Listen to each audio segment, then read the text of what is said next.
This interview is for information only and should not be considered as investment advice or a recommendation to buy shares in the company featured.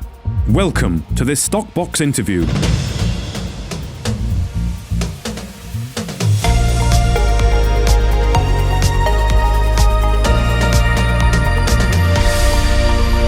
have a quick chat. Of course, we spoke to you last year. You were on the pitch battle, I think, weren't you? I was on the pitch battle. I saw you. Did you do a pitch battle this year, or was it a spotlight? Spotlight. Yeah. Okay. I saw you there. Yeah, we did a 10-minute presentation on Holder Resources, giving the attendees an update on what we're doing in Guyana and South America. Okay. So, what's happened over the course of the last year then?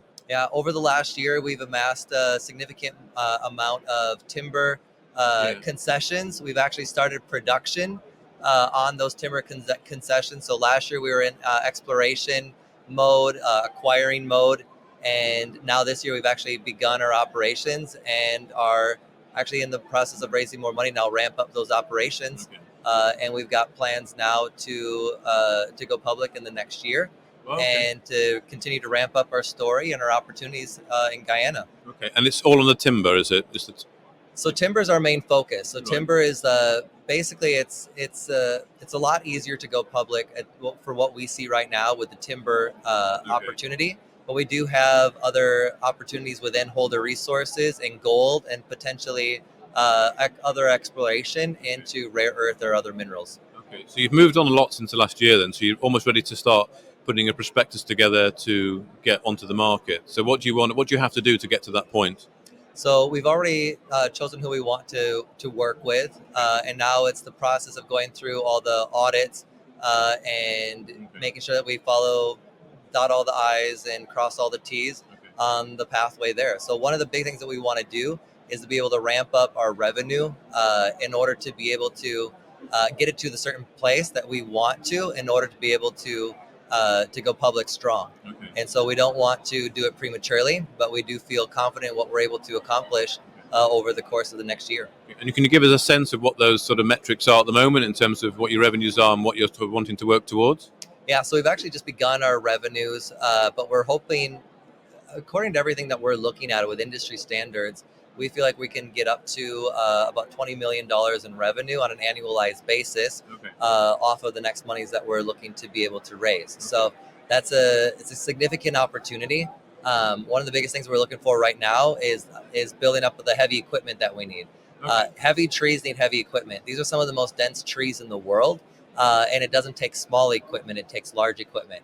So once we are able to get the proper equipment, we feel like we are ready to scale up significantly.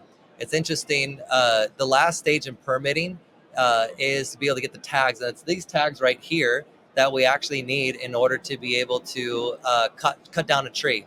And we cannot get these tags unless we follow the Guyana Forestry Commission's regulations for processing sustainably harvestable timber.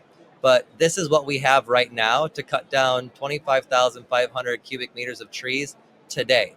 So that's what we've got permission to be able to go cut down in first phase production. First phase production will equate to over $12 million according to industry standards. And then from there, we want to ramp up. Okay, good. And so, so the course of next year is really working on getting towards that prospectus to going to an IPO, effectively on the North American markets? Correct. Yeah. So we're looking to go through New York, to go to the public markets and be building up from there. Good. Thank you very much. It's Lance Michelet, wasn't it? Yeah, I remember your name from last year. Well, thank you, Lance. It's good to catch up with you. Have you had lots of interesting meetings? Been quite busy? Yeah, we've been busy.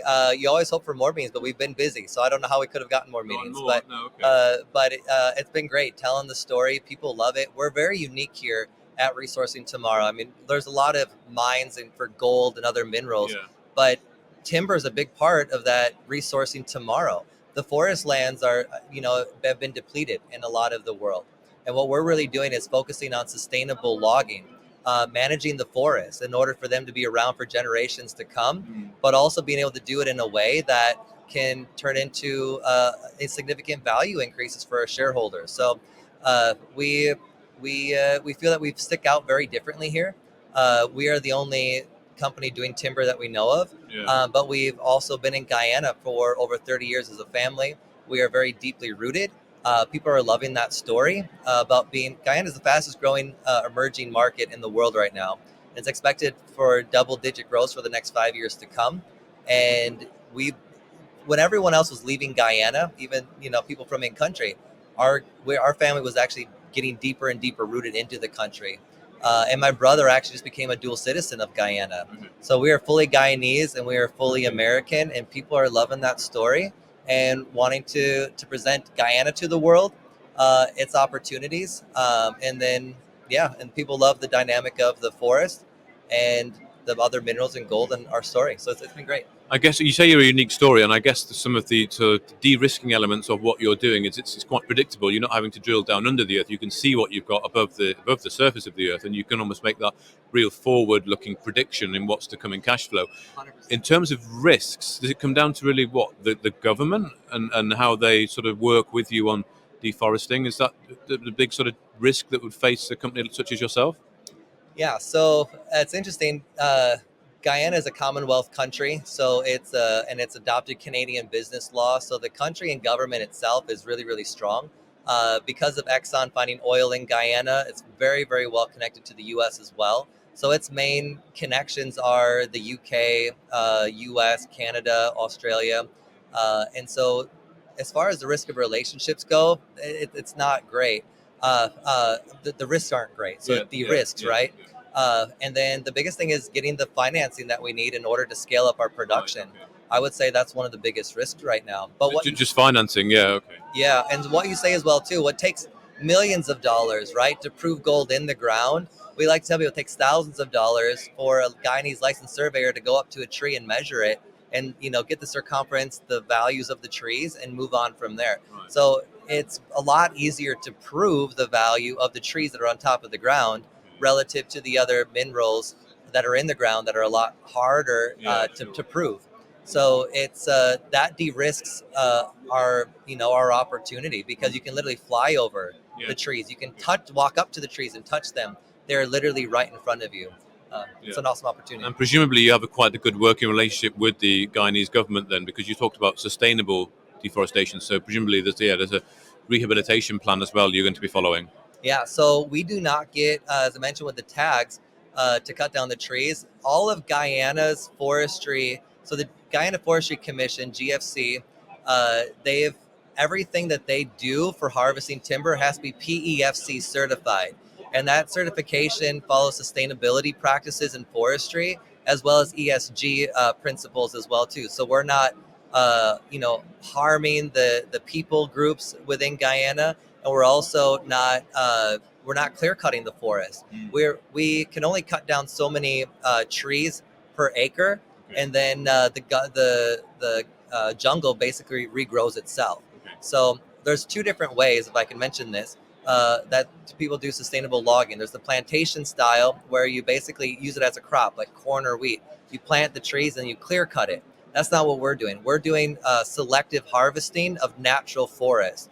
And by that, the forest stays natural, and we are only managing it by cutting, certain amount of trees per acre, per hectare, and then letting the forest regrow itself, keeping it very healthy. And I like to actually say it's related to like a rose bush, right? So if you have a rose bush, I grew up as a teenager, I had like a couple dozen rose bushes, and every winter you would have to cut that rose bush back in order to keep it healthy. Otherwise, it would come back really thorny. It wouldn't be healthy. You wouldn't get the blooms that you want. It's the same thing with the forest. So when you're managing the forest, it keeps it healthy and it keeps bouncing back, and it's going to be lasting for generations to come. And that's what we're focused on doing. Thank you very much for your time. If you enjoyed this interview, then give us a thumbs up, a like, or a retweet.